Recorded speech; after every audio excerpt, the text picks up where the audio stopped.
देखिए, आज हम स्टार्ट करते हैं सरफेस केमिस्ट्री में नेक्स्ट पार्ट आ जाएगा टाइप ऑफ एडजॉर्प्शन। ठीक है, हमने जो बात करी थी इससे पहले मैकेनिज्म ऑफ एडजॉर्प्शन में बात करी थी, व्हाट इज एडजॉर्प्शन।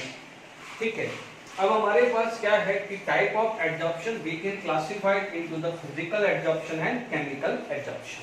ठीक है, अब आप देखिए यहाँ पर यदि मैं फिजिकल एडजॉर्प्शन की डेफिनेशन बात करूं, ठीक है, तो यानी पहला आ जाएगा फिजिकल एडजॉर्प्शन। बिल्कुल नाम से पता चल रहा है जो फिजिकली टच कर रहा है।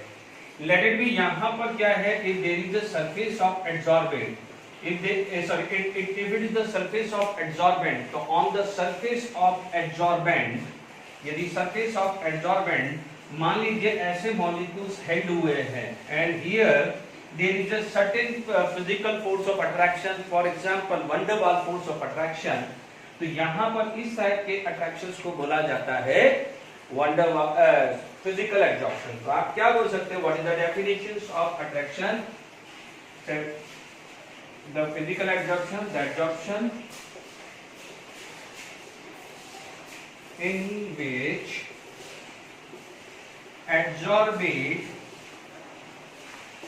adsorbate is held at the surface of adsorbent because of van der Waals या कोई भी वंडरवाल फोर्स ऑफ अट्रैक्शन। बहुत सिंपल डेफिनेशन लिखी है, यानी the adsorption in which adsorbate is held at the adsorbate, यानी ये क्या हो जाएगा, this is adsorbate and this is the adsorbent. ठीक है, तो आप क्या बोलोगे, बिल्कुल क्या है, the adsorption in which the adsorbate is held at the surface of adsorbent because of, या due to van der Waals force of attraction लिखो, या because of physical force of attraction like van der Waals force of attraction, तो कोई भी definition आ सकती है। ठीक है ना। अब आप देखिए कि यहाँ पर यदि फिजिकल एडजॉर्प्शंस के हम कई बार बात करें तो देखिए कि कई बार मान लीजिए हमने एक बॉटल लेते हैं, बॉटल के ऊपर यदि कोई भी ठंडा पानी है तो वो ठहर जाता है, तो मीन्स क्या हो जाएगा, the droplet of A cold water can store on the surface of bottle, a kind of adsorption. ठीक है, मान लीजिए लीफ है, लीफ के ऊपर रेन गिरता है, रेन के जो ड्रॉपलेट गिर जाते हैं तो उससे भी हम क्या बोल सकते हैं, अ काइंड ऑफ एडजॉर्प्शन।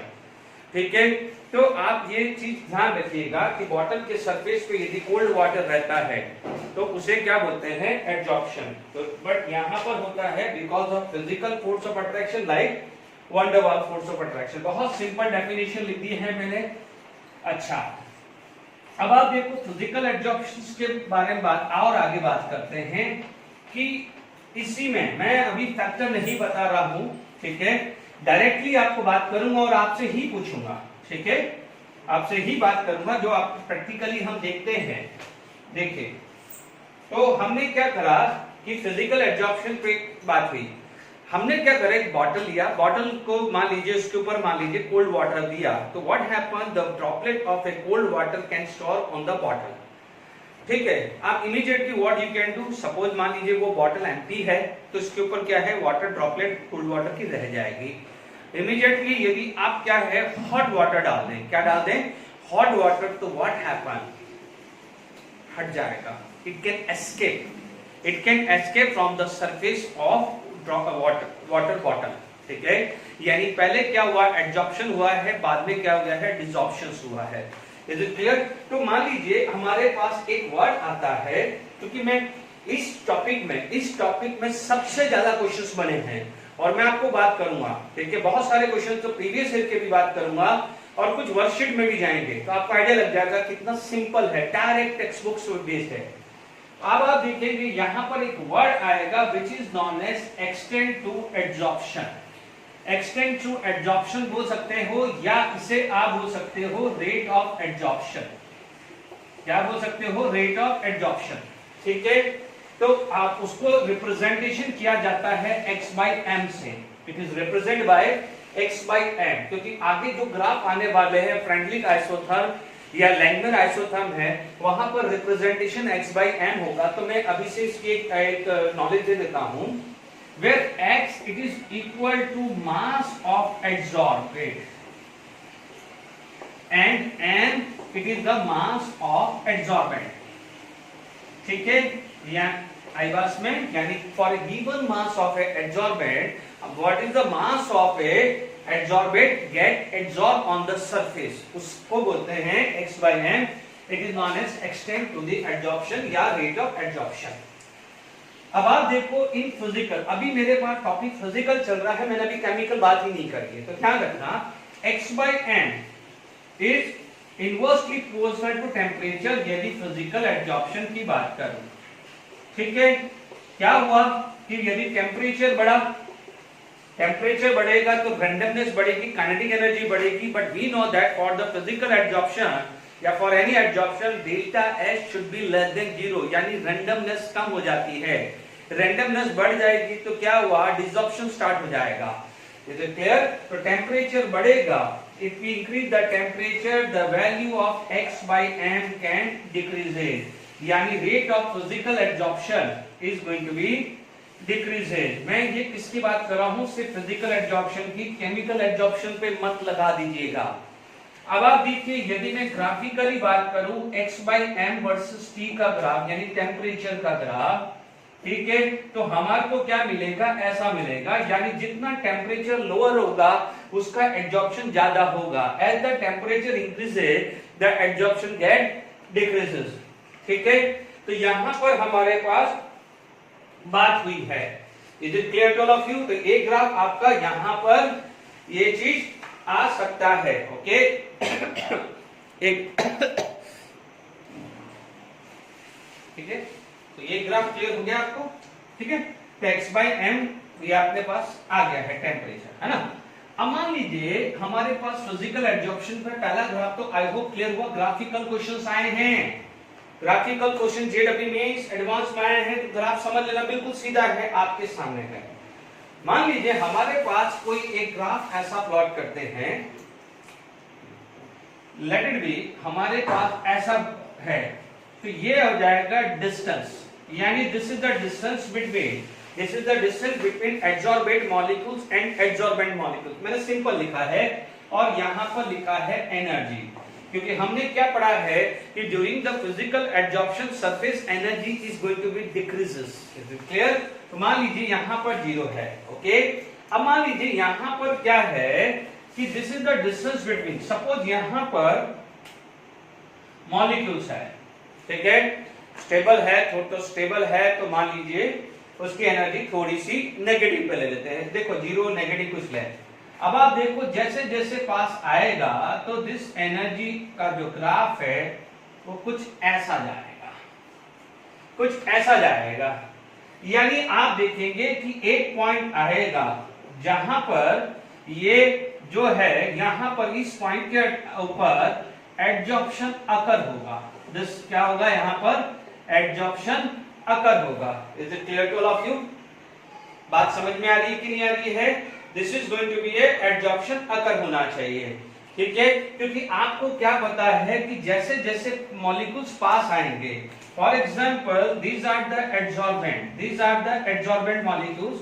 ठीक है, these are the adsorbate molecules, these are the adsorbate molecules. मान लीजिए ये adsorbate molecules यहाँ है और adsorbent है, तो यानी मान लीजिए ये इनके बीच का डिस्टेंस है. Let it be this is the distance between these two molecules. Okay, तो what happen, this is going to be approach here, ये approach here करेगा. क्या होगा कि एक पॉइंट आएगा कि धीरे धीरे धीरे कम होगा, तो दिस पोटेंशियल एनर्जी या सरफेस एनर्जी बोल दो या पोटेंशियल एनर्जी बोलोगे, धीरे धीरे क्या होगा, it start to decreases as the distance कम. यानी इस पॉइंट पे आके एडजॉर्प्शन अकर होगा, यानी एक पर्टिकुलर डिस्टेंस पे आके क्या है वो एडजॉर्प्शन अकर हो, तो वहां पर पोटेंशियल एनर्जी क्या हो जाएगी, मिनिमम होगी, नेगेटिव होगी. This is going to be negative. But उस पॉइंट के बाद यदि आप वापस से बढ़ाने लग जाओगे, उस पॉइंट के बाद क्या है वापस से आप बढ़ाने लग जाओगे, तो व्हाट हैपन, वो क्या होगा, ये इस पॉइंट के बाद और पास ले जाओगे तो व्हाट हैपन, इस एरिया के अंदर क्या होगा, रिपल्शन हो जाएगा. मान लीजिए ये डिस्टेंस है, ठीक है, एक रफली मैं बना दूं तो ये वाले एरिया में अट्रैक्शन है, तो और इस एरिया में क्या है, रिपल्शन होगा. क्योंकि किसी भी वंडरवॉल, किसी भी फोर्स ऑफ अट्रैक्शन पे एक मिनिमम डिस्टेंस होता है। अदरवाइज आप खुद सोचिए कि बॉन्ड लेंथ क्यों यूज करते हैं, एक minimum distance between the two nucleus where this bond are stable. तो यानी कोई भी दो न्यूक्लियस के बीच में बॉन्ड है, यानी बॉन्ड लेंथ है, एक मिनिमम डिस्टेंस होता है जहां तक वो स्टेबल रहता है, अट्रैक्टेड होता है। तो ये ग्राफ फिजिकल एब्जॉर्प्शन के लिए बनाया जाता है। Is it clear to all of you? This graph is applicable for physical absorption. ठीक है, तो आई होप समझ में आ गया है फिजिकल एब्जॉर्प्शन। ओके, अब आप देखिए यहां पर, तो फिजिकल एब्जॉर्प्शन में इस टाइप का ग्राफ पूछा जा सकता है। ठीक, अब बात करते हैं केमिकल एब्जॉर्प्शन की। ठीक है, तो ये ग्राफ आपसे क्वेश्चन, दोनों ग्राफ इंपॉर्टेंट है। ठीक है, नेक्स्ट जो आ जाता है which is known as chemical या देखिए केमी एब्जॉर्प्शन, केमी एब्जॉर्प्शन या केमिकल एब्जॉर्प्शन, कुछ भी बोल सकते हैं, केमी एब्जॉर्प्शन या केमिकल एब्जॉर्प्शन, कुछ भी आपसे बोला जा सकता है। ठीक है बच्चों, टर्मिनोलॉजी में कोई फर्क नहीं पड़ेगा। तो क्या होगा यहां पर डेफिनेशन जो बात करेंगे, the absorption occur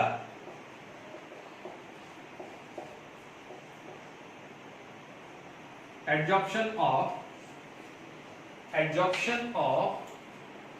adsorbate at the surface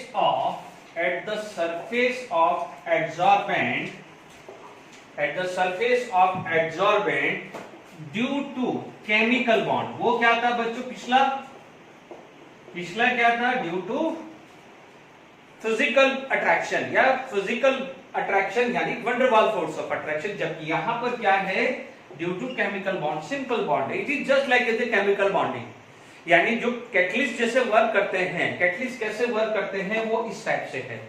अब देखिए कैसे कैटलिस्ट वर्क करता है, समझ लीजिए। जैसे मान लीजिए आपके पास निकल है, ओके, तो निकल हमारे पास इस टाइप से अरेंजमेंट है। ठीक है, मान लीजिए ये निकल है, लेट इट बी। ठीक है, तो निकल है, हाइड्रोजन मॉलिक्यूल्स हमने लिया है। ओके, हाइड्रोजन, यहां पर मॉलिक्यूल, हाइड्रोजन मॉलिक्यूल्स गैस आ गया है। तो सबसे पहले क्या होगा, फिजिकल एब्जॉर्प्शन अकर होगा। यानी सबसे पहले जब भी कैटलिस्ट वर्क करेगा तो कैसे वर्क करेगा, this gases molecule get absorb on the surface of metal. तो ये क्या हो जाएगा, this is gas and this is the metal surface. ठीक है, तो अब आप देखिए यहां पर क्या हुआ है, Ni। ठीक है, यहां पर क्या हुआ है, Ni।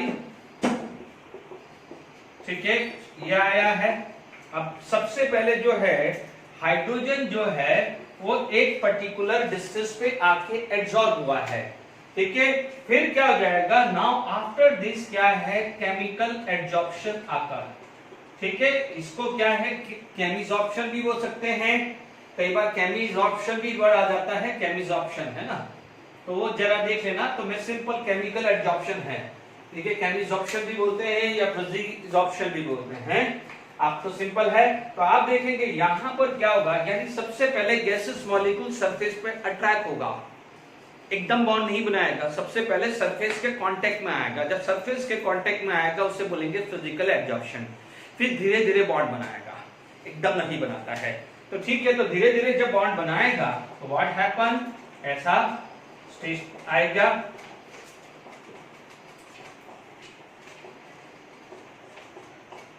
ठीक है, तो यहां पर क्या हो जाएगा, this is going to be hydrogen. यहां पर क्या होगा, हाइड्रोजन ने बॉन्ड बना दिया, the hydrogen is going to be make a bond with this nickel, है ना। तो hydrogen is going to be make a bond with this nickel. फिर धीरे धीरे क्या है कि this is going to be break and finally क्या है, it is going to be attach. ठीक है, इस टाइप को क्या बोल सकते हैं, जैसे मान लो ये केस क्या है, हाइड्रोजन, तो क्या है, अपोलेटेड। दिस इज क्या बोल सकते हैं, अपोलेटेड हाइड्रोजन। तो अपोलेटेड हाइड्रोजन कैसे बनता है वो क्लियर हुआ। तो आप एक चीज हमेशा ध्यान रखना, केमिकल एब्जॉर्प्शन बिना फिजिकल एब्जॉर्प्शन के पॉसिबल है ही नहीं है। Is it clear to all of you? तो आई होप समझ में आ गया है कि फर्स्ट ऑफ ऑल क्या होगा, फिजिकल एब्जॉर्प्शन अकर होगा, then only the chemical absorption occur, यानी मेटल सरफेस के ऊपर गैसेस मॉलिक्यूल कांटेक्ट में आएंगे and then only it is start to make a bond, यानी बाद में ये बॉन्ड क्या है, धीरे धीरे टूट जाएगा, धीरे धीरे क्या है, टूट जाएगा। Is it clear? तो ये बन जाएगा बॉन्डिंग, निकल हाइड्रोजन के बीच में बॉन्ड बना और ये पूरा का पूरा जाके क्या लगेगा, अल्कीन पे लगेगा या अल्काइन पे लगेगा, then hydrogen start to make a bond with carbon, तो देन फिर ये बॉन्ड टूट जाएगा। Is it clear to all of you? तो ये चीज आपको समझ में आ गई होगी। ओके, तो यहां पर हमारे पास केमिकल एब्जॉर्प्शन की बात करी, ठीक है, केमिकल एब्जॉर्प्शन की बात करी। ओके, अब देखिए केमिकल एब्जॉर्प्शन और फिजिकल एब्जॉर्प्शन में क्या फर्क होता है कि अभी मैं डिफरेंस बताऊंगा, डोंट वरी, बट अभी सिर्फ सुन लीजिए, मैं नोट करवाऊंगा, ठीक है ना, पूरा इसका जब पूरा समझाने के बाद। देखिए केमिकल एब्जॉर्प्शन में खासियत होती है कि chemical absorption are very specific in nature, यानी स्पेसिफिक इन नेचर क्या जाएगा, it is particular about the direction, यानी जिस जहां पर बॉन्ड बनाना है वहां ही जाके अटैक करेगा, जबकि physical absorption is not specific in nature, जहां पर wonder wall force of attraction active मिला, ज्यादा मिला, वहां पर अट्रैक्शन हो जाएगा, ठीक है। तो that's why what we say physical absorption is specific in nature. Is it clear to all of you? तो अभी chemical absorption is specific in nature and physical absorption is not specific in nature. तो यहां तक हमारे को समझ में आ गया है। मान लीजिए यहां पर मैं ग्राफ बनाऊं, ठीक है, I am going to plot a graph between x by m versus temperature का ग्राफ बनाऊं, तो for chemical absorption it is just like this. याद करिए ये ग्राफ किसके लिए होता है, ये ग्राफ किसके लिए होता है, it is for chemical absorption यानी केमिकल बॉन्ड, क्योंकि आप देखेंगे यहां पर जैसे जैसे चीजें बढ़ रही है तो टेम्परेचर बढ़ रहा है, तो यहां पर इस तरह का अरेंजमेंट, तो यहां पर अपने पास कुछ इस टाइप का ग्राफ बना है, ठीक है ना। जनरली क्या होता है, कई बार आपको कोई क्वेश्चंस मिल जाए केमिकल एब्जॉर्प्शन में, तो जनरली यहां तक ग्राफ देते हैं, बट मैंने आगे समझा दिया है। तो देखो जहां पर भी कोई भी केमिकल बॉन्ड बनता है, ठीक है, तो वी नो दैट ऑलरेडी हमने पढ़ा हुआ है कि the reactant molecules require energy equal to activation energy, equal to the activation energy, तो यानी it require an activation energy, यानी हर reactant molecules को energy require है and this is known as activation energy, and ये activation energy in the form of kinetic energy मिलती है। किसके form में मिलती है, kinetic energy के फॉर्म में मिलती है, because as the kinetic energy increases the temperature increases, kinetic energy increases, and we know that kinetic energy directly proportional to temperature। जैसे मैं एक एग्जांपल आपको देता हूं कि सपोज आपके पास आपको कोई मूवी देखना है, लेट इट बी उस मूवी का टिकट 200 रुपीज है, आपकी जेब में 50 रुपीज है, ठीक है, and if you want to watch that particular movie, तो what you can do, you will ask rest of money from your parents, your elder brother या सिस्टर, या इनफैक्ट योर फ्रेंड्स, किसी से भी हो सकता है। तो 50 रुपीज था वो आपका खुद का पैसा था, ठीक है, additional it require 150 because total is 200। तो एक जनरल है, इस डायग्राम को यदि मैं थोड़ा सा डाइवर्ट कर देता हूं, ठीक है, ये केमिकल काइनेटिक्स में होता है, this is energy versus coordinate graph यदि आप बनाएं, कोऑर्डिनेट मतलब रिएक्टेंट प्रोडक्ट, तो लेट इट बी यहां पर हुआ है, तो every reactant molecules have their own energy, ठीक है, and this is known as threshold energy, ये केमिकल काइनेटिक में डिटेल्स में आता है। तो 200 रुपीज आपको मूवी टिकट चाहिए, भले आपकी पॉकेट में 50 रुपीज हो या 10 रुपीज हो या 0 रुपीज हो, कोई मतलब नहीं, मूवी का टिकट 200 होगा, यानी reactant is suppose to convert into the product, it require 200 amount of energy, whether its own energy, that means internal energy is 0, 10, 20, 30, whatever it would be, उसकी इंटरनल एनर्जी 50 है, तो अब उसको अरेंज एडिशनल कितनी करनी है, 150, तो इस 150 जो एडिशनल एनर्जी है उसे बोला जाता है activation energy, and that activation energy can be fulfilled by using the kinetic energy. Because आपने बोला होगा कि सोचा कई बार पढ़ा है कि this reactions occur at room temperature, this reaction occur at very low temperature, this reaction occur at higher temperature. तो क्या होता है कि each and every molecule require certain activation energy. यदि एक्टिवेशन एनर्जी लोअर है, एक्टिवेशन एनर्जी लोअर है तो lower temperature पे हो जाएगा। If the activation energy is very high तो it can take place at higher temperature. Is it clear? Okay, तो ये ध्यान दे लीजिएगा। तो अब आप देखिए क्या हुआ है, जैसे भी हमने फिजिकल एब्जॉर्प्शन में देखा था कि रूम बहुत कोल्ड टेम्परेचर पे, ध्यान दीजिए, हल्का सा आइडिया दे दीजिए कि this is the graph for the physical absorption, ये था। उसके कंपेयर में ये ग्राफ देखिए, क्योंकि क्या होगा कि this is going to be a chemical bond, हम सिर्फ केमिकल बॉन्ड की बात करेंगे। जैसे जैसे, क्योंकि देखिए यहां पर एक्टिवेशन एनर्जी रिक्वायर है, एक्टिवेशन एनर्जी रिक्वायर्ड है, तो आप देखेंगे जैसे जैसे टेम्परेचर बढ़ेगा kinetic energy is going to be increase. when the kinetic energy is equal to activation energy, when the kinetic energy is going to be equal to the activation energy, that reactant molecules start to get convert into the product। तो क्या होगा, शुरू में क्या है, lower temperature था, kinetic energy less थी।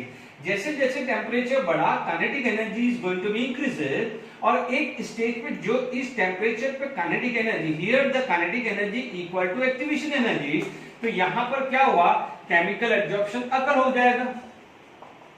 Chemical absorption क्या होगा, अकर। Is it clear?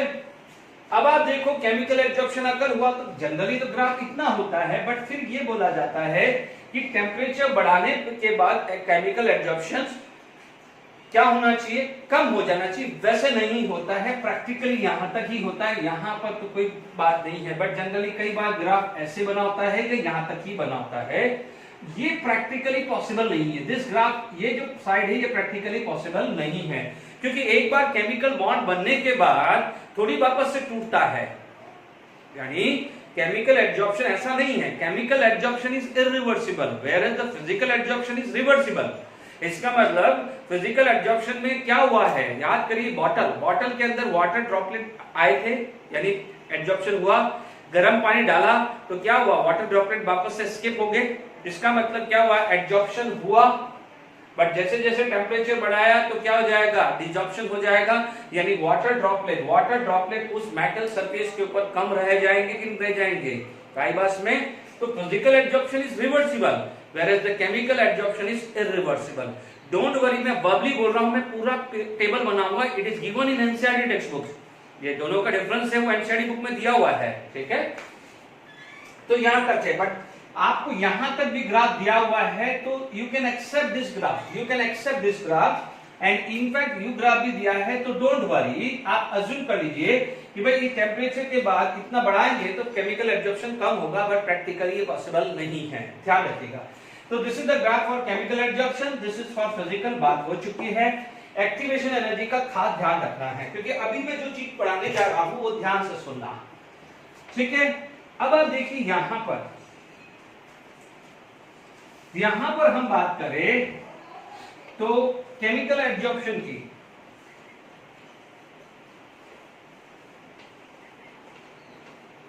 देखिए अभी केमिकल एब्जॉर्प्शन में जैसे मान लीजिए अभी हमने पोटेंशियल एनर्जी या एनर्जी, या पोटेंशियल एनर्जी ले लो या एनर्जी ले लो, ठीक है, या सरफेस एनर्जी ले लो वर्सेस डिस्टेंस का ग्राफ लिया था, ठीक है।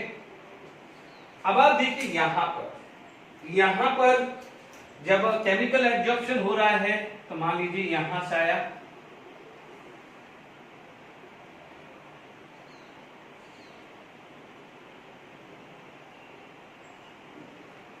दिस इज द ग्राफ, यानी what is this, this is the bond line, and this value यहां से यहां पर क्या है, because this is the energy, this is known as delta H या absorption, this is the enthalpy of absorption. Generally क्या होता है, लगभग ये माना जाता है 40 से 400 किलो जूल पर मोल केमिकल में, बट ये किस में माना जाता है, केमिकल में। This is in chemical absorption. ठीक है, ध्यान रखें। अब आप देखेंगे कि कुछ बच्चा बोलेगा कि सर ऐसा तो ग्राफ हमने फिजिकल एब्जॉर्प्शन में भी पढ़ा था। मैं एग्री हूं, फिजिकल एब्जॉर्प्शन में ग्राफ आपने ऐसा पढ़ा था,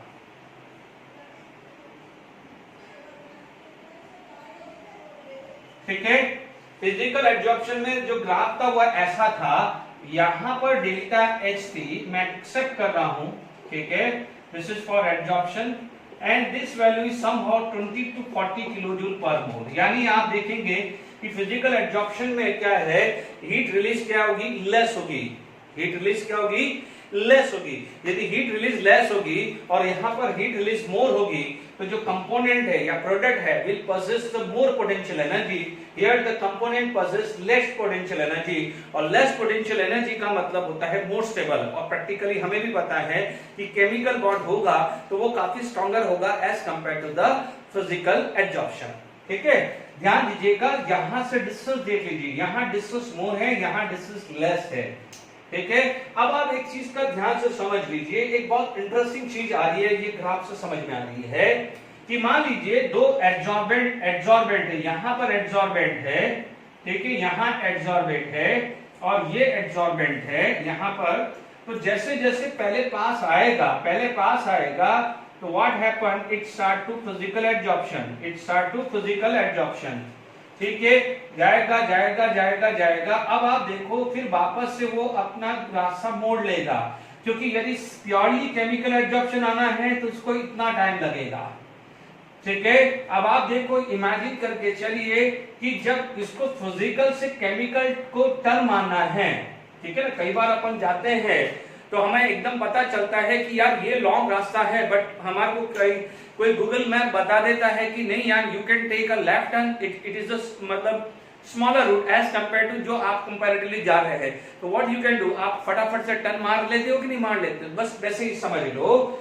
यहां पर आप देखोगे ये फिजिकली आ रहा है, तो हल्का सा देख लीजिए, दिस इज द अमाउंट, ये एक्टिवेशन एनर्जी बहुत लेस है, हल्की सी भी एक्टिवेशन एनर्जी दी, ये वापस से क्या हो जाएगा, it start to make a chemical bond. Is it clear to all of you? तो आपके पास दिस इज फॉर केमिकल, ठीक है, केमिकल एब्जॉर्प्शन, और ये किसका है, फिजिकल एब्जॉर्प्शन का। किसका है ये, फिजिकल एब्जॉर्प्शन का। Is it clear? ये जो ग्राफ है, this graph it is asked in IIT advance. मैं क्वेश्चन लूंगा जब मैं इस पे क्वेश्चन प्रैक्टिस करूंगा, आईआईटी एडवांस क्वेश्चन है इस पे, ठीक है। तो यहां पर आपके बात हो गई है, यहां से केमिकली चालू हुआ है, फिजिकली यहां चालू हुआ है, और क्योंकि अभी मैंने आपको बताया था पहले मॉलिक्यूल्स पास में आएंगे, एक certain attraction, van der Waals attraction arise होगा, तभी हम बात करेंगे। एक लॉजिक सोचिए कि मान लीजिए आप जैसे 11th स्टैंडर्ड में आए हैं किसी स्कूल में, मान लीजिए क्या होता है कि मान आपका कोई फ्रेंड बनता है, तो सबसे पहले हो सकता है कि आप पहले दूर से एक दूसरे को देखा हो, फ्रेंड को आपने देखा हो कि अरे यार ये मेरा फ्रेंड है, मेरी 11th स्टैंडर्ड में ही पढ़ रहा है या 12th स्टैंडर्ड में ही पढ़ रहा है, ठीक है। हो सकता है कि वो दोनों, आप दोनों फ्रेंड एक सेम बेंच पे बैठे हैं, तो हो सकता है आपने नोट्स शेयर करे हैं, बात किया हो, तभी आप एक दूसरे को बोलने लगे हो, ठीक है। तो फ्रेंडशिप कब होती है, दूर से ही नहीं, जब आप एक पास में आएंगे, एक दूसरे से बात करेंगे, तो क्या होगा, तभी फ्रेंडशिप होगी, तभी कोई बॉन्डिंग बनती है। Is it clear to all of you? तो समझ लीजिए, पहले मॉलिक्यूल्स पास आएंगे तो पहले फिजिकल एब्जॉर्प्शन होगा, देन ओनली क्या है, और क्लोज जाएंगे, then only it is going to be form chemical bond. Is it clear? ये ध्यान रखना, each physical absorption is not going to be a chemical bond, ये भी ध्यान रखिएगा। बट ये पक्का है कि केमिकल एब्जॉर्प्शन से पहले फिजिकल एब्जॉर्प्शन होता है, ठीक है। फिर देखिए, physical absorption can be multilayer, physical absorption could be है multilayer, whereas chemical absorption is unilayer, क्योंकि वो क्या है, बॉन्ड बनाएगा, बस बात खत्म, फिर क्या हुआ, आगे जाना ही नहीं, क्योंकि उसको तो जो बॉन्ड है, देखो बॉन्ड कहां मिलेगा, जो मॉलिक्यूल सरफेस पे है वो एक्टिव है, अपन ने पढ़ चुके हैं, ठीक है। तो मॉलिक्यूल उसके कांटेक्ट में आएगा और उस एक्टिव एटम के कांटेक्ट में आते ही बॉन्ड बना लेगा वो। जबकि पोरोसिटी होती है, मॉलिक्यूल्स के बीच में पोरोसिटी होती है, तो व्हाट हैपन, फिजिकल एब्जॉर्प्शन में पोरोसिटी के थ्रू भी अंदर जा सकता है, क्योंकि अट्रैक्शन ही तो है, मान लीजिए ये दो मॉलिक्यूल्स है, अब मान लीजिए यहाँ पर गैप है और यहाँ पर जो अंदर मॉलिक्यूल्स है सेकेंड लाइन में जो मॉलिक्यूल्स है दिस में अटैक, तो यदि ये मैक अटैक है तो अंदर भी तो जा सकता है कि नहीं जा सकता? Is it clear to all of you? तो क्या होता है, physical adsorption is multilayer, this is unilayer. ये सब मैं एक टेबल बनाऊंगा, सब लिखवा दूंगा। तो हमने क्या बात कर ली है, chemical adsorption it is very specific in nature, ठीक है, इट इज इरिवर्सिबल। थर्ड चीज क्या हो जाएगा, यूनिलेयर होता है। चौथी चीज क्या हो जाती है कि आप इसकी जो enthalpy of adsorption is very high as compare to this, ठीक है। जबकि फिजिकल एडजॉर्प्शन रिवर्सिबल है, क्योंकि एडजॉर्प्शन डिसॉर्प्शन दोनों होता है। मैंने वाटर ड्रॉपलेट का एग्जांपल दिया है। It is not specific in nature, जहां van der Waals force of attraction ज्यादा होगा वहां एडजॉर्ब हो जाएगा। दूसरी बात होगी। तीसरी बात क्या हो जाएगा कि इट इज रिवर्सिबल हुआ, स्पेसिफिक इन नेचर हुआ, हीट ऑफ एडजॉर्प्शन या enthalpy of adsorption is less, ठीक है। तो यहां तक आपको क्लियर होता है। कई बार बोला जाता है रिगार्डिंग द सरफेस एरिया, तो दोनों में सरफेस एरिया पे डायरेक्टली डिपेंड करेगा। More the contact area, more the surface area, more the physical adsorption. यानी एडजॉर्बेंट मॉलिक्यूल्स को जितना एडजॉर्बेंट का सरफेस मिलेगा उतना उसका एडजॉर्प्शन होगा। Is it clear? एक सिंपल सी बात है कि चॉक को यदि इंक में डिप करें तो जितना सरफेस, जितना इंक मॉलिक्यूल्स आपके चॉक पीस के सरफेस के कांटेक्ट में आएगा उतना एडजॉर्प्शन होता है।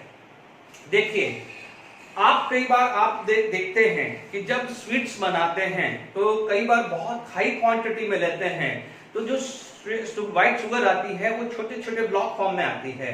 बट मान लीजिए उसकी सॉलिडिटी बढ़ानी है या उसमें वाटर का कांटेक्ट बढ़ाना है, तो क्या किया जाता है, उसी शुगर को पाउडर फॉर्म में कर दिया जाता है। तो आप देखेंगे पाउडर फॉर्म में उसका डिसोल्यूशन ज्यादा होता है as compare to small block form. तो क्या होता है, पाउडर फॉर्म में क्या है, सरफेस एरिया बढ़ जाता है। सरफेस एरिया बढ़ जाने के कारण एडजॉर्प्शन बढ़ जाता है। तो these are the few factor. मैं सब लिस्टिंग करूंगा, मैंने वर्बली बोल दिया है। तो आई होप यहां तक क्लियर हो गया होगा। Is it clear to all of you? ठीक है। तो physical adsorption and chemical adsorption, तो मैंने जो वर्बली बताया है मैं यहां पर टेबुलर फॉर्म में लिख देता हूं, ठीक है। फिर हम आगे बात करते हैं। ओके, देखिए हमारे पास मैंने यहाँ पर हेडिंग डाल देना जगह रही थी, differentiation between chemical and physical adsorption. देखिए बिल्कुल है, जितना मैंने पढ़ाया है इसको ब्रीफ कर दिया है। मैं फटाफट से इसमें फैक्टर अफेक्टिंग भी अलग से ले लूंगा तो और काम फटाफट हो जाएगा। पहला देखिए फिजिकल एडजॉर्प्शन, ध्यान दीजिए मैंने बिल्कुल शॉर्ट वर्ड यूज किए हैं। आपको पूरा कंप्लीट सेंटेंस बनाना है तो you can use NCERT text book, क्योंकि उसमें कंप्लीट सेंटेंस में बनाया हुआ है। तो मैंने इसको ब्रीफ कर दिया है, ठीक है ना। तो आपको कंप्लीट सेंटेंस लेना है तो यू कैन यूज एनसीईआरटी। देखिए फर्स्ट पॉइंट, इट इज कैसे फिजिकल एडजॉर्प्शन कब हुआ था। It is because of van der Waals force of attraction and chemical adsorption occur due to the chemical bond formation. यानी जहां पर केमिकल बॉन्ड बन रहा है केमिकल एडजॉर्प्शन, और जहां पर सिर्फ फिजिकल अट्रैक्शन हो रहा है वहां पर क्या होगा, physical adsorption. It is not specific, क्योंकि मैंने क्या कहा है कि ये पर्टिकुलर डायरेक्शन पे नहीं है, कि हमें नहीं पता है कि वो कहां जाके एब्जॉर्ब होगा। जहां पर wonder Waals force of attraction ज्यादा मिल गया, यानी हम लोगों ने पढ़ा था एक्टिवेटेड एरिया, एक्टिवेटेड एरिया याद आ रहा है, पढ़ा था रेसिडुअल फोर्स पढ़ा था, जहां रेसिडुअल फोर्स ज्यादा मिला वहां पर फिजिकल एडजॉर्प्शन होगा, ठीक है। जबकि यहाँ पर it is specific in nature, वो वहीं जाएगा जहां पर बॉन्ड बनने वाला है, इसीलिए इसको specific, it is not specific. बच्चों इस वाले टेबल पे आप देखेंगे नंबर ऑफ क्वेश्चंस बने हुए, एडवांस, नीट, आपका जेडब्ल्यू मेंस, इनफैक्ट बोर्ड में भी आएगा। क्लियर? इसलिए ये टेबल रिवाइज के लिए बहुत अच्छा है। It is reversible nature. Reversible का मतलब एडजॉर्प्शन हुआ और डिसॉर्प्शन हुआ, एडजॉर्प्शन हुआ एंड डिसॉर्प्शन, बट क्या होगा, इट अकर रैपिडली, ठीक है। जबकि यहां पर क्या है, इरिवर्सिबल, बिकॉज हमारे को पता है, ग्राफिकली बताता है केमिकल एडजॉर्प्शन में जब तक नहीं होगा, जब तक एक्टिवेशन एनर्जी नहीं मिल जाती। फिर भी आप सोचो ना, केमिकल एडजॉर्प्शन से पहले क्या होता है, फिजिकल एडजॉर्प्शन होता है। वैसे ही समझ लो ना, समझा चुका हूं ना। तो rapidly and this is slowly, ठीक है, बट इट इज इरिवर्सिबल। एक बार बॉन्ड बन गया है तो वापस से डिसॉर्प्शन नहीं होगा। तो क्लियर, बहुत इंपॉर्टेंट है। मोर critical temperature and easily absorption, यानी जितना क्रिटिकल टेम्परेचर होगा, यानी ये वाला फैक्टर अभी मैं लेने वाला भी हूं फैक्टर इफेक्टिव में, यानी क्या होगा कि यहां पर बोला जाएगा, आप इसको पूरा लैंग्वेज में ले सकते हो, it depend upon the nature of the gas, it depend upon the nature of the gas which can easily liquefied. देखो याद करिए ये किसके बेस पे है, ये किस पे बेसिस पे है, it depend upon the wonder Waals force of attraction. हम लोगों ने इस गैसेस स्टेट में पढ़ा हुआ है the molecule, the gases molecule which have a higher van der Waals force of attraction can easily liquefy, can easily liquefied पढ़ा हुआ है, नहीं है तो याद करिए more the van der Waals force of attraction किसका था, जिसका वंडरवाल फोर्स ऑफ अट्रैक्शन ज्यादा होता है वो गैस इजीली लिक्विडिफाइड हो जाती है, या जिसका क्रिटिकल टेम्परेचर ज्यादा होता है वो गैस भी इजीली लिक्विडिफाइड होती है। तो ध्यान दीजिएगा it depend upon the nature of gas, भले चाहो तो 4 पॉइंट में लिखना, it depend upon the nature of the gas which can easily liquefied can easily absorb, can easily absorb, या आप बोलोगे more the critical temperature of a gas, more the critical temperature of a gas easily liquefaction occur। Done, ये point ध्यान रखना। अब आप देखो it also depend upon the gas, but how it depend the gas which can make a bond, the gas which can make a bond जैसे hydrogen can make a bond with nickel, ठीक है, हो सकता है ammonia निकल के ऊपर डालो तो हो सकता है कि ammonia are unable to make a bond with nickel, तो आप क्या बोलोगे कैसे डिपेंड हुआ कि the gas which can form a chemical bond, ऐसे इफेक्ट हुआ है। Is it clear? तो इधर ध्यान दीजिए, यहां पर ये तो अभी पढ़ ही लिया है कि इसका वैल्यू ये होगा, यानी आप बोलोगे हीट ऑफ एब्जॉर्प्शन या enthalpy of absorption of in this case is less, कितनी वैल्यू है, और यहां पर क्या है हाई, क्योंकि लैंग्वेज में भी आ सकता है हाई, तो हाई कितना है ये वैल्यू है, ठीक है। अब आप देखो it is decrease with rise in the temperature, अभी हमने ग्राफ पढ़ा था लाइक दिस, ठीक है। तो लो टेम्परेचर फेवरेबल, क्योंकि जितना लो टेम्परेचर होगा एक्सटेंड टू द एब्जॉर्प्शन ज्यादा होगा, is it clear? It is increase in the temperature, क्योंकि ग्राफ तो ऐसे कुछ बोल रहा था, कि increase in the temperature, high temperature is favourable, क्योंकि हाई टेम्परेचर यानी जब एक्टिवेशन एनर्जी कब चाहिए, एक अच्छे खासे टेम्परेचर पे मिलेगा। Is it clear to all of you? अब आप देखो यहां पर क्या है, no activation energy required. Activation energy require कब होती है, जब कोई केमिकल रिएक्शन हो रही है, तो here the activation energy required, तो आई बात में no activation energy required, but here activation energy required हुआ है। High pressure is favourable, low pressure cause desorption, यानी क्या होगा कि आज की सिचुएशन में क्या है कि हाई प्रेशर, पेरेंट का प्रेशर, टीचर का प्रेशर होगा तभी कुछ बच्चे पढ़ रहे होंगे, बट जैसे ही वो प्रेशर खत्म, चलो बाहर घूमने चलते हैं, जलसा करते हैं। Is it clear? इसका मतलब क्या हुआ, हाई प्रेशर हुआ तो एब्जॉर्प्शन, और प्रेशर लो कर दिया तो क्या होगा, डिसऑर्प्शन। तो हाई प्रेशर फेवरेबल, तो लो प्रेशर कॉज डिसऑर्प्शन, जबकि हाई प्रेशर फेवरेबल है नो डाउट, क्योंकि हाई प्रेशर होगा तभी क्या है, गैसेस मॉलिक्यूल्स कांटेक्ट में आएंगे। आप देख लीजिए ये मेटल सरफेस है, मेटल सरफेस से गैसेस को मैं यदि प्रेशर अप्लाई करूंगा तभी gases molecules will come on the contact with the metal surface. तो हाई प्रेशर इसके लिए भी एप्लीकेबल है और इसके लिए भी एप्लीकेबल, क्योंकि यहाँ वंडर वाल है, तो मैं किसी स्टेज पे आके, यहाँ पर आके मैंने प्रेशर को रिलीज कर दिया तो गैसेस मॉलिक्यूल्स कैन एस्केप, तो डिसऑर्प्शन हुआ। बट यहाँ पर हाई प्रेशर दूंगा, this molecules will make a bond with this molecules will make a bond with this. जैसे आप देख लीजिए मार्कर है, बॉन्ड बन गया है, कुछ भी हो जाए, प्रेशर रिलीज कर दूंगा कुछ नहीं होगा, बट यदि यही मार्कर यदि ऐसा टच में होता है, प्रेशर रिलीज करूंगा तो नीचे गिर जाएगा कि नहीं गिर जाएगा। वैसे ही समझ लीजिए कि हाई प्रेशर फेवरेबल कोई प्रॉब्लम नहीं, बट यहाँ पर प्रेशर को थोड़ा सा कम किया तो क्या हुआ, डिसऑर्प्शन, क्योंकि ये रिवर्सिबल है। यहाँ पर प्रेशर कम भी कर दोगे, एक बार बॉन्ड बन गया, उसके बाद प्रेशर रिलीज कर दोगे तो भी डिसऑर्प्शन नहीं होगा, does not cause disruption because this is irreversible। ध्यान दीजिएगा, surface area and more the surface area, more the absorption, more the surface area, more the absorption। यानी जनरली क्या होता है कि all the reactant molecules should be in a powder form। याद करिए zinc dust लिखा था, जिंक डस्ट, ठीक है। हम जनरली क्या होते हैं, जिंक ब्लॉक फॉर्म नहीं लिखते, हम जिंक डस्ट लिखते हैं। केमिकल रिएक्शन जब भी होती है, क्योंकि कांटेक्ट एरिया जितना ज्यादा होता है, सरफेस एरिया जितना ज्यादा होता है, रेट ऑफ रिएक्शन उतना अच्छा होता है। तो यहाँ भी तो क्या हुआ, rate of adsorption is directly proportional to surface area, more the surface area more the adsorption. तो सिमिलरली दोनों केस में हुआ, दिस इज मल्टी लेयर पढ़ चुके हैं and this is unilayer पढ़ चुके हैं। Is it clear to all of you? यहां तक मैं फटाफट से यहां पर हम बात कर लेते हैं। देखिए मैं कुछ डेटास मुझे लिखने हैं, क्योंकि हालांकि हम लोगों ने पढ़ा हुआ है, मैं एक बार डेटास लिख देता हूं रब करके, क्योंकि क्रिटिकल टेम्परेचर का मुझे डेटा लिखना है। बट हम लोगों ने पढ़ा हुआ है कि क्रिटिकल टेम्परेचर उसका ज्यादा होता है जिसका van der Waals force of attraction ज्यादा होता है। हम लोगों ने क्या पढ़ा था कि याद करिए वो फैक्टर, मैं लिखवा रहा हूं वापस से, जब मैंने आप अपने स्टेट ऑफ मैटर के नोट्स में देख लीजिएगा। Is it clear? कि हमने पढ़ा था van der Waals force of attraction और ए। व्हाट इज ए?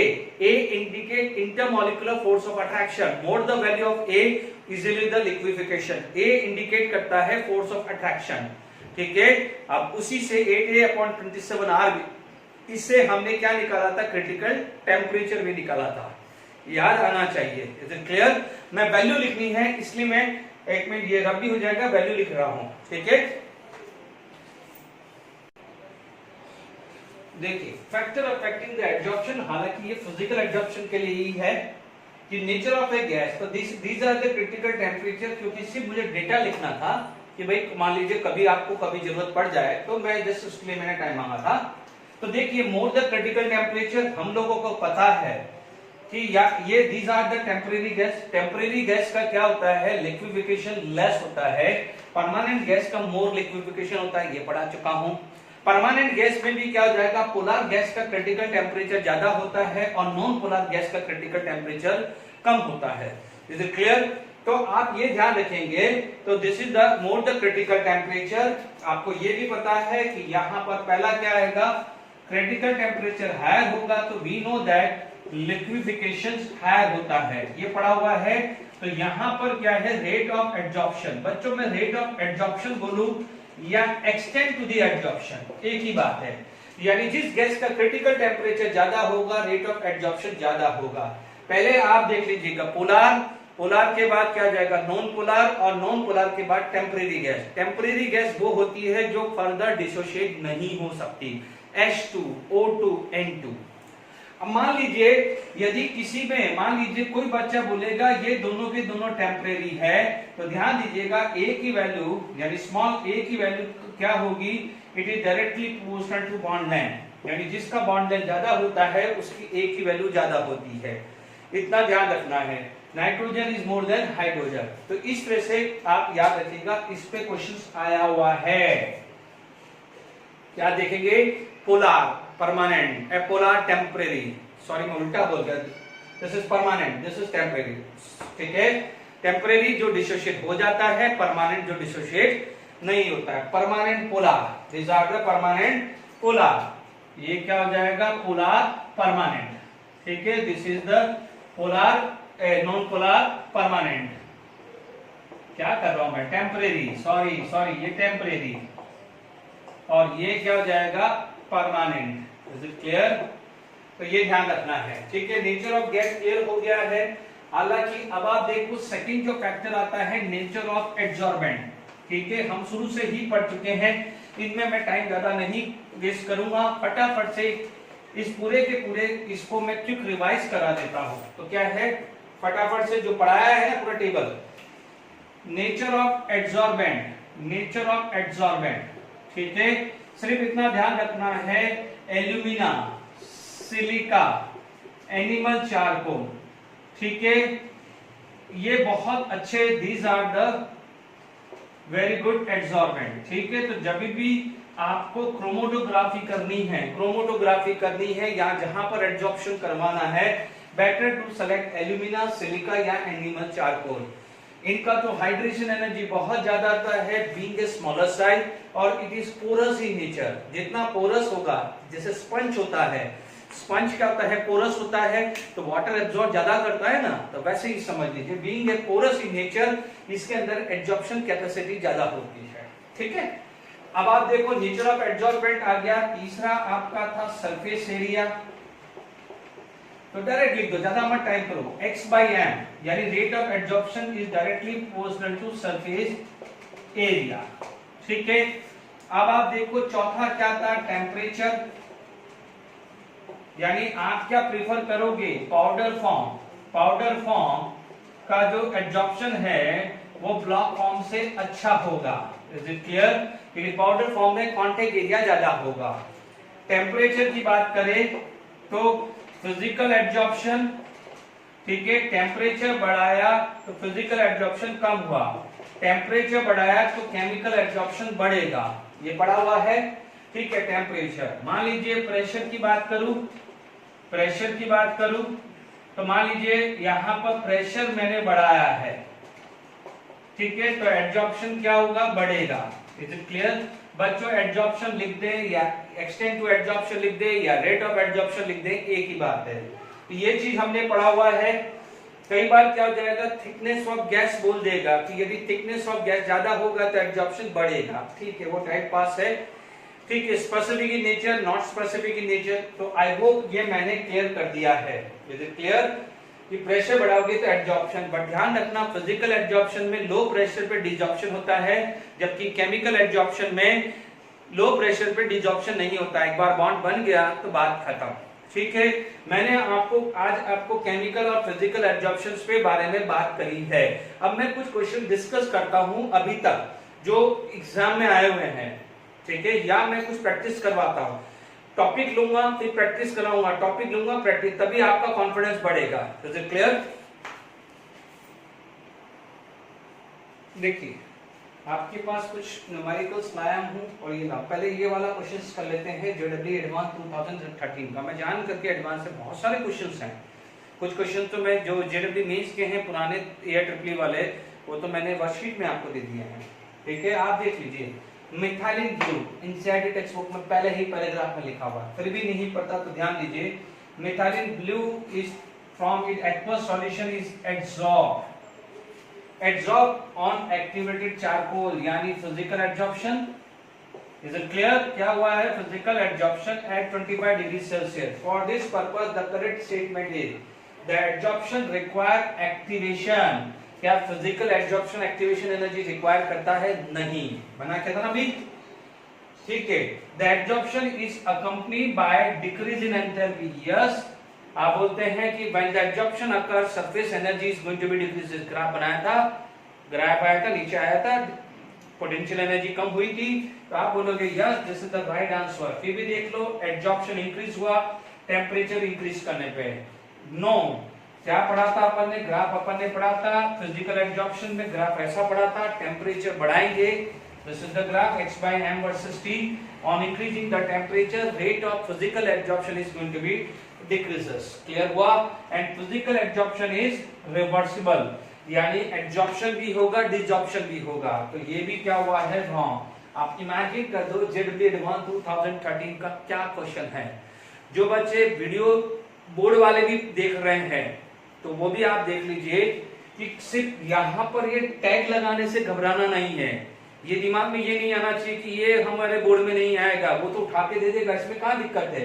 ये एनसीईआरटी में लिखा हुआ है, ये चारों पॉइंट आपके टेबल में लिखे हुए हैं, तो क्यों ये क्वेश्चन नहीं पूछेगा, मेरे को ये जवाब दो। सिर्फ इसलिए नहीं पूछेगा कि यहाँ एडवांस में पूछा गया है। तो ध्यान दीजिएगा, जो मैं एमसीक्यू करा रहा हूँ न्यूमेरिकल सब करें, ठीक है, ध्यान दीजिएगा। आपके पास आ गया है न्यूमेरिकल क्वेश्चंस बनेंगे। न्यूमेरिकली कैसे बनता है वो भी समझा रहा हूं, ठीक है, न्यूमेरिकली कैसे बनता है वो भी समझा रहा हूं, ठीक है। तो आप देख लीजिए यहां पर, तो ये है, मैं और डिस्कस करूंगा जैसे जैसे टाइम मिलेगा। मैं एडवांस के भी होगा, नहीं कर पाया लेक्चर में तो मैं आपको वर्कशीट में दे दूंगा, आप बेफिक्र रहिए। In an experiment, 200 ml of 0.5 N oxalic acid is taken with the 10 gram of activated charcoal. What is this? This is M. What is M? It is the mass of adsorbent. तो ये क्या हो जाएगा, M, mass of adsorbent. And the filter, the concentration of the filtrate is reduced to 0.4 M. The amount of adsorption per unit mass, तो यानी mass में निकालना है, यानी nothing else, you have to find out x by m। आपको क्या निकालना है? x by m निकालना है। Is it clear? तो आप देख लीजिए यहां पर था क्या, इनिशियली आपका 200 ml 0.5 m था, ठीक है। ये क्या था? Oxalic acid. Initially oxalic acid क्या था? ये था। Is it clear? यही है ना, ठीक है। मान लीजिए ये एनिमल चारकोल है, ठीक है। यहाँ ऑक्सैलिक एसिड है, धीरे धीरे धीरे क्या जाएगा, यहाँ से पास हो रहा है। याद करिए हमने एनिमल चारकोल लिया था और लिक्विड डाला था रेड कलर वाला, वो पास हुआ था कि नहीं हुआ था? तो नीचे कलरलेस गया था कि नहीं गया था? तो कुछ तो ट्रैप होगा, बस उसी कंसेप्ट पे न्यूमेरिकल है ये। तो आपने शुरू में क्या था ये, तो मान लीजिए मेरा 5 into 200 यानी क्या हुआ 100, मान ले 1/2, तो 100 अपॉन 1000 यानी 1000 करना है, तो आपको क्या हो जाएगा 0.1 मोल आ जाएगा। क्या आ जाएगा? 0.1 मोल आ जाएगा, ठीक है। अब इनिशियली रिमेन कितना हुआ ऑक्सैलिक एसिड, अब रिमेन हो जाता है 0.4, तो क्या हो जाएगा 200 into 0.4 अपॉन 1000, तो ये कितना आ जाएगा 80 upon 1000, it is equal to 0.08 mole. यानी यहां पर ये 0.1 मोल था और जो कंटेनर में कलेक्ट हुआ है वो 0.08 मोल है। यही तो बोल रहा है, देख लीजिए लैंग्वेज। तो यहां पर क्या बच गया, यहां पर कितना ट्रैप कर लिया, इसने ट्रैप कर लिया है 0.02 mole. 0.02 mole is trap by this one. Is it clear? तो मान लीजिए अब आप देख लीजिए आपके पास 10 ग्राम था, 10 ग्राम के अंदर 0.02 मोल ट्रैप कर लिए हैं। मास में पूछता है तो ऑक्सैलिक एसिड के मास से मल्टीप्लाई कर दीजिए, ठीक है। बट यहाँ पर यदि अमाउंट पूछा है तो we can keep in this, but ध्यान रखना ऑक्सैलिक एसिड का जब मास दिया हो तो ही आप लिख दीजिएगा, ठीक है। यदि ऑक्सैलिक एसिड का मास 126 दिया है तो मल्टीप्लाई बाय 126। मान लीजिए कि मैंने दे दिया है mass of oxalic acid, sorry atomic molecular mass, molar mass of oxalic acid, मान लीजिए मैंने 126 गिवन है, ये देना पड़ेगा क्योंकि 90 भी ले सकते हैं। तो आप क्या करोगे, इसको 126 करके आपका लगभग कितना आ जाएगा 252, तो 10, तो 2.52 ग्राम आ जाएगा। ये 2.52 ग्राम आ जाएगा। 10 ग्राम में 2.52 ग्राम ट्रैप हो गया है, यानी इसको मैं लिख सकता हूँ 2.52 ग्राम, और इसका कितना मास है, इसका मास 10 ग्राम है। तो व्हाट इज 1 ग्राम, 1 ग्राम में कितना आ जाएगा 2.52 divided by 10, this is equal to 2.52। तो क्या बोलोगे 0.252 ग्राम पर मोल, 0.252 ग्राम पर मोल। या आप एक काम ऐसा भी कर सकते हो, सीधी सी बात, आपको ये पता है, ये तो मैंने सिंपल तरीके से समझा दिया है। आपको यदि x by m निकालना है तो आप देख लीजिए यहां पर कितना वैल्यू आई है, 2.52 आया एंड 10 आया, तो ये कितना आ जाएगा 0.025, सॉरी 0.252। Is it clear? इसे क्या बोलेंगे x by m। इस तरीके से करना है तो आप देख लीजिए इन दोनों का डिफरेंस आया 0.02 मोल, या बोलोगे 2.52 ग्राम, बिकॉज 126 से आपने मल्टीप्लाई कर दिया है। Is it clear? चलिए एक और क्वेश्चन हम प्रैक्टिस करते हैं न्यूमेरिकली।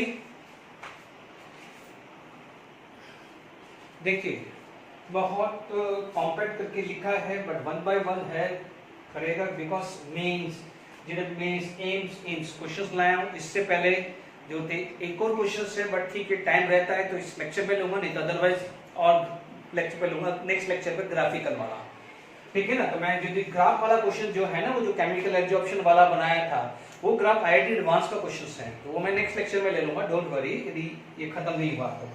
चलिए फटाफट से बात करते हैं, which of the following is incorrect for the physical absorption. पुराने हैं या नए हैं वो मत देखो, सिर्फ ध्यान रखो कि क्या क्वेश्चंस बन रहे हैं। आप बोर्ड का रिवीजन हो जाएगा, आपका मेंस का, नीट का, एडवांस का हो जाएगा। एम्स आप देख लीजिए, physical which is incorrect for physical absorption, reversible होता है। फिजिकल एब्जॉर्प्शन रिवर्सिबल होता है, yes it is reversible. It is increases with increase in temperature. Graph क्या होता है देख लीजिए, कितना इंपॉर्टेंट आ रहा है। It is decreases with increase in temperature, low heat of absorption होता है, increase with increase in surface area, this is surface area, more the contact area, more the surface area, more the rate of reaction. तो ये तीनों statement correct है। तो हमारे पास question क्या था, इनकरेक्ट स्टेटमेंट, क्या होता था, इनकरेक्ट। तो the right answer is B. तो this is correct, this is correct, this is correct, तो this is incorrect, the right answer is B.